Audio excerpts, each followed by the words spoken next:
좋은 아침입니다. 이사야서 44장 1절에서 20절 말씀 보도록 하겠습니다. 1절 나의 종 야곱 내가 택한 이스라엘아 이제 들으라. 2절 너를 만들고 너를 모태에서부터 지어낸 너를 도와줄 여호와가 이같이 말하노라. 나의 종 야곱 내가 택한 여수르나 두려워하지 말라. 자, 하나님은 이제 당신이 이루실 새 이스라엘의 모습을 이제 새 일을 그들에게 허락하셔서 새 노래 부르게 하시고 만드실 새 이스라엘에 대해서 이제 말씀하시려고 하는데요. 먼저 여기에 나의 종 야곱 내가 택한 이스라엘 이렇게 부르시고요. 또 이어서 나의 종 야곱 내가 택한 여수룬 이렇게 이제 말씀하고 있음을 보게 됩니다. 두 번이나 나의 종 야곱이라는 말을 썼고요. 또 그 한 번은 택한 이스라엘이라고도 하고 혹은 바꾸어서 택한 여수룬이라고 하고 있음을 보게 됩니다. 사실 이스라엘이라는 말은 그 이제 야곱에게서 나왔잖아요. 근데 같은 이스라엘이 야곱이라고도 불려지고 또 여수룬이라고도 불려지는 데는 하나님의 그 의미가 담겨 있음을 알게 됩니다. 야곱은 이제 속이는 자의 이미지가 있죠. 이렇게 발 뒤꿈치를 잡고 속이는 자. 근데 여수룬이라는 단어는 정직한 자, 올곧은 자 이런 뜻을 가지고 있습니다. 사실 이 이스라엘은 한편으로는 속이는 자입니다. 야곱입니다. 또 한편으로는 정직한 자입니다. 여러분 우리는 이 하나님 말씀 앞에 설 때 내가 야곱임을 먼저 인정해야 합니다. 내가 죄인이고 내가 속이는 자라고 인정해야 합니다. 그러나 동시에 하나님 앞에서 죄인임을 인정하는 자를 하나님은 정직한 자라고 의인이라고 올곧은 자라고 인정해 주시는 이것도 우리가 알아야 합니다. 그래서 하나님은 앞에서도 보면 버러지 같은 야곱아라고 부르시고는 곧 이어서 이가 날카로운 새 타작기계야 이렇게 부르고 계시지 않습니까? 이들을 향해서 이제 새 이스라엘을 이룰 것이니 두려워하지 말라고 이야기하면서 나는 너를 지어낸 하나님이시다 이렇게 이야기하며 나는 또 그 너를 이제 그 모태에서부터 지어낸 하나님이다. 내가 너를 택하였다 이렇게 이야기하면서 두려워하지 말라고 하셨습니다. 자, 이제 3절부터 한번 볼까요? 나는 목마른 자에게 물을 주며 마른 땅에 시내가 흐르게 하며 나의 영을 내 자손에게 나의 복을 내 후손에게 부어주리니 4절 그들이 풀 가운데서 솟아나기를 시냇가에 버들같이 할 것이라.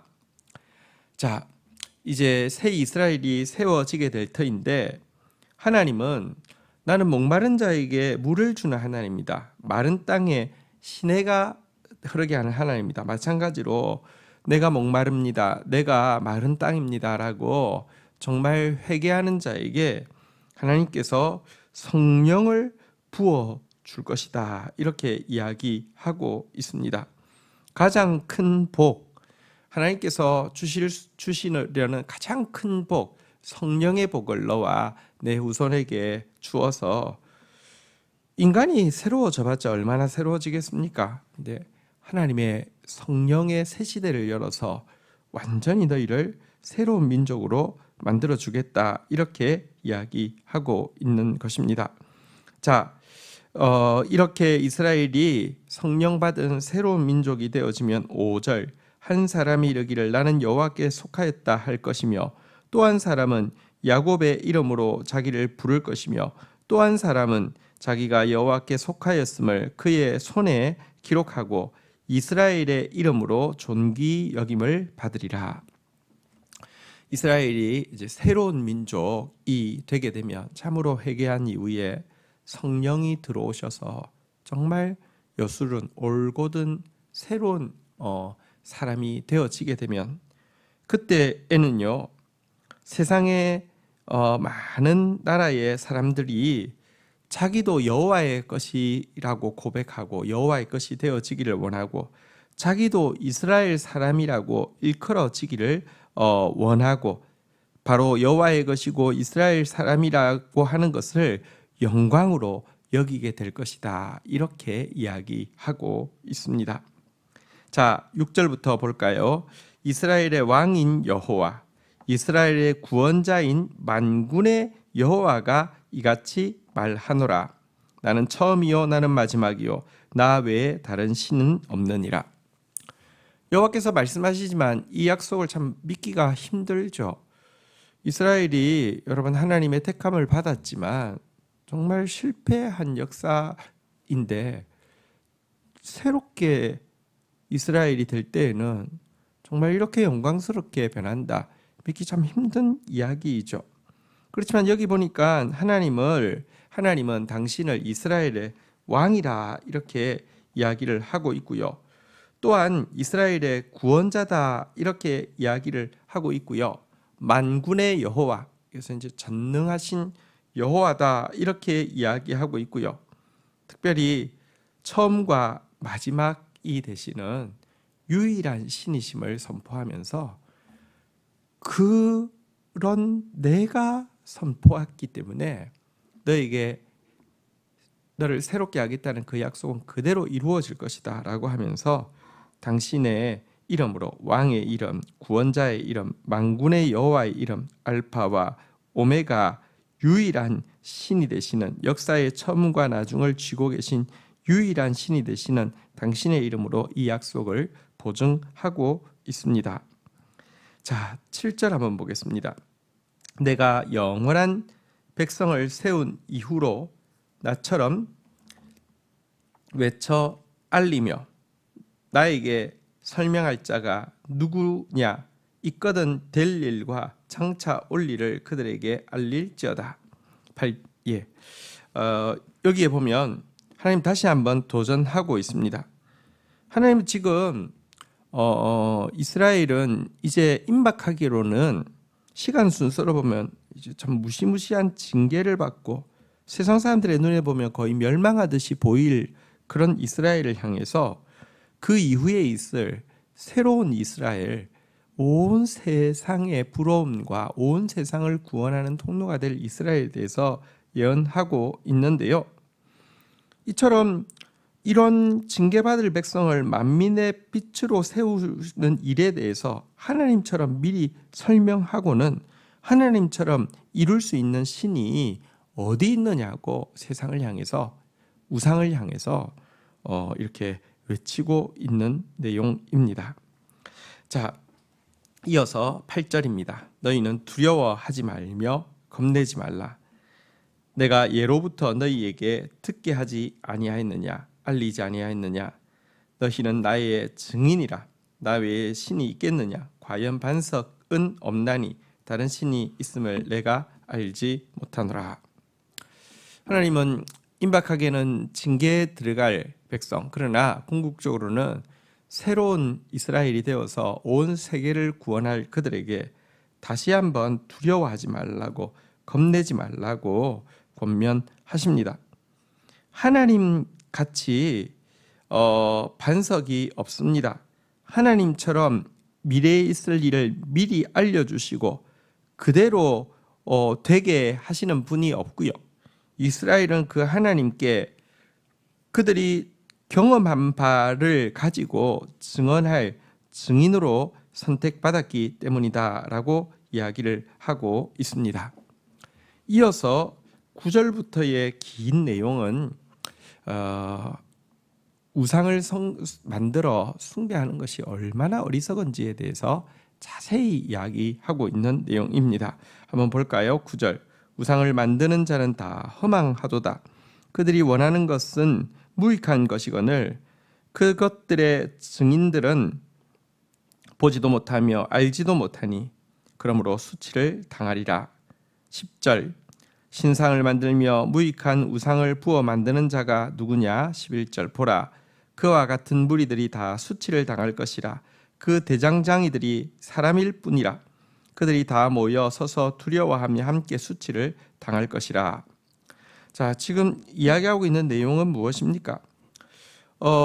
여러분, 인간이 미래 일에 대해서 말할 수도 없고 그것을 과거의 역사로 이렇게 되게 해서 증명할 수도 없는 그 우상을 사실은 또 만드는 사람 역시 사람이죠. 그 만들고 있는 그들은 허망한 일을 하는 것이고 모두 두려움과 수치 가운데 망하게 될 것이라고 경고하고 있는데요.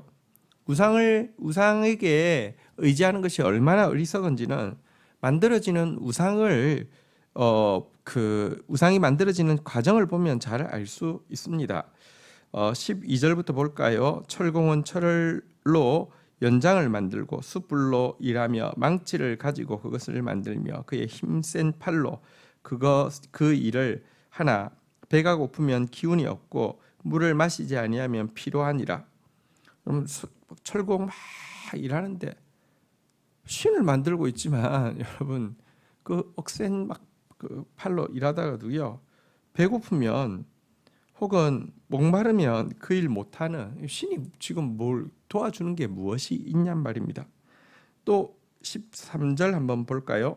목공은 줄을 늘여 재고 붓으로 긋고 대패로 밀고 곡선자로 그어 사람의 아름다움을 따라 사람의 모양을 만들어 집에 두게 하며 14절 그는 자기를 위하여 백향목을 베며 디르사 나무와 상수리 나무를 취하며 숲의 나무들 가운데 자기를 위하여 한 나무를 정하며 나무를 심고 비를 맞고 자라게 하느니라. 15절 이 나무는 사람이 땔감으로 삼는 것이오늘 그가 그것을 가지고 자기 몸을 덮게도 하고 불을 피워 떡을 굽기도 하고 신상을 만들어 경배하며 우상을 만들어 그 앞에 엎드리기도 하는구나. 이제 철공에서 이제 목공으로 이야기합니다. 뭐 나무 가지고 정성껏 만드는데 그 동일한 나무로 땔감 삼아서 몸 덮게도 하고요. 불 피워 떡 굽기도 하면서 동일한 재료 가지고 만든 신상을 신이라고 경배하는 거 얼마나 우스꽝스러운 일이냐라는 것입니다. 16절 그 중에 절반은 불에 사르고 그 절반으로는 고기를 구워 먹고 배불리며 또 몸도 덥게 하여 이르기를 아하 따뜻하다 내가 불을 보았구나 하면서 17절 그 나머지로 신상 곧 자기의 우상을 만들고 그 앞에 엎드려 경배하며 그것에게 기도하여 이르기를 너는 나의 신이라 나를 구원하라 하는도다. 그리고 특별히 이 목공이 신상을 만들 때 여기 보니까 그 표현에 보면요 사실은 사람의 아름다움을 따라 사람의 모양으로 자기의 우상을 만든다 이렇게 이야기했는데요. 여러분 그 불 피우는데도 쓰는 나무 가지고 우상 만들면서 본떠 만드는 것은 사람의 아름다움, 사람의 모양 가지고 만듭니다. 사실 우상 숭배는 자기 숭배의 투영입니다. 그래서 교만하고 사악한 인간이 우상 숭배를 거치지 않는 것이죠. 자, 18절 그들이 알지도 못하며 깨닫지도 못함은 그들의 눈이 가려서 보지 못하며 그들의 마음이 어두워서 깨닫지 못함이라. 19절 마음에 생각도 없고 지식도 없고 총명도 없으며 내가 그것의 절반을 불사르고 또한 그 숯불 위에서 떡도 굽고 고기도 구워 먹었거늘 내가 어찌하여 그 나머지로 가증한 물건을 만들겠으며 내가 어찌하여 그 나무 토막 앞에서 굴복하려 말하지 아니하니. 조금만 생각해 보면 그 목수가 우상 만들 때 배고프다고 그 나무 좀 베 가지고 불 피워서 먹으면서 생각해 보면 내가 미친 짓을 하고 있지. 야, 이렇게 떡 굽는 재료 가지고 만든 우상 앞에 내가 굴복한다는 거 얼마나 어리석은 짓이냐 하고 돌아설 직도 한데요. 여기 보니까 알지도 못하고 깨닫지도 못하고 눈이 가려져서 보지 못하고 마음이 어두워서 깨닫지 못한다고 하면서 목공이 자기가 만들면서도 그 앞에 절을 한다라고 이야기합니다. 왜 이렇게 알지도 못하고 깨닫지도 못하고 눈이 가려서 보지 못하고 마음이 어두워서 깨닫지 못할까요? 20절에 보니까 이렇게 이야기합니다. 그는 죄를 먹고 허탄한 마음에 미혹되어 자기의 영혼을 구원하지도 못하며 나의 오른손에 거짓 것이 있지 아니하냐 하지도 못하느니라. 그 이유는 그들이 죄를 먹고 허탄한 마음에 미혹되었기 때문이다 라고 이야기하고 있습니다. 여러분 우리가 하나님 말씀을 자꾸 먹다 보면요 이게 양식이 되고 눈이 밝아지는데요 세상을 쫓다 보면 정말 제일 죄를 먹는 것입니다. 그러고 나면요, 점점 더 눈이 어두워지고요. 그리고 허탄한 마음에 계속 헛된 그 탐심에 마음이 계속 이끌리기 때문에 이렇게 우상을 숭배하고 있으면서도 어리석다는 생각 자체를 하지 못하게 되는 것입니다. 사랑하는 성도 여러분, 우리는 하나님께서 택한 자들입니다. 하나님의 증인으로서 하나님이 하신 말씀이 역사가 됨을 경험함으로 말미암아, 그리고 또 우리 같은 죄인들에게 성령을 부어주셔서 새롭게 하심으로 말미암아 우리를 통하여서 열방 가운데 정말 영화와 존귀를 드러내고 그들을 하나님께로 이끌게 하기 위해서 우리를 지으셨습니다. 어리석은 우상을 숭배하는 자가 아니라 그 하나님을 사모하는 자로, 그 하나님을 추앙하는 자로 살아가는 저와 여러분들이 되기를 축복합니다. 주신 말씀 붙잡고 기도하며 나아가도록 하겠습니다. 하나님, 나는 야곱이고 나는 속이는 자입니다. 그러나 하나님, 나를 여수룬이라고 정직한 자라고 불러주신 하나님 앞에서 항상 나의 죄에 대해서 정직하게 고백하다가 하나님 앞에서 정직하다 인정받는 사람 되어지게 하여 주옵소서. 나의 행위로 보면 영원토록 징계받다가 끝나도 합당하지만 하나님, 징계 이후에 가난하고 겸손한 마음이 된 자에게 목마르고 메마른 그 마음이 된 자에게 주의 영을 부어 주셔서 참으로 존귀하고 참으로 영광스러운 존재로 바꾸어 주시겠다고 약속하셨습니다. 그리고 열방의 그 존귀와 영광으로 여호와를 높이는 사람으로 바꾸어 주시겠다고 약속하셨습니다. 이미 이루어질 일에 대해서 예언하시고 그것이 역사가 되게 하시는 것을 똑똑히 보며 증인되게 하시겠다고 말씀하셨습니다. 그랄진대 두려워하지 말게 하시고 겁내지 말게 하여 주시고 끝이 결정되어 있는, 최후의 승리가 보장되어 있는 이 싸움을 싸우고 있사오니 담대하게 우리의 여정을 걸어가게 하여 주시며 눈을 들어 주님을 바라보고 주님만 예배하는 자 되어지게 하여 주옵소서. 결단코 마음으로 죄를 먹고 또 미혹되어서 어리석은 우상을 숭배하는 미천한 자 되지 않도록 인도하여 주옵소서. 예수님의 이름으로 기도 올립니다. 아멘.